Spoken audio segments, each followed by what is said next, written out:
જય શ્રી રામ। આજે નારદીપુર ગામનું નવીન રામજી મંદિર તૈયાર થઈ ગયું છે। તમે જોઈ શકો છો 15 દિવસ જ ખાલી પ્રાણ પ્રતિષ્ઠા મહોત્સવના બાકી છે। તમે જોઈ શકો છો કે ગામના 200 યંગ છોકરાઓ સેવા કરવા માટે એવરીડે આવે છે। ગામના બધા ટ્રેક્ટરો સેવા કરવા માટે આવે છે। તમે બધાએ રેડી થઈ જાઓ।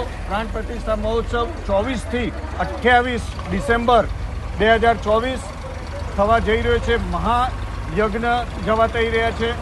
બધા મોટા મોટા વડીલો, સંતો, લીડરો, બિઝનેસમેનો નારદીપુર ગામમાં આવવાના છે। તો તમે બધાએ આવો, આપણે બધા સાથે મળી રામ ભગવાનની સ્થાપના નારદીપુર ગામમાં કરીએ। જય શ્રી રામ। જય શ્રી રામ।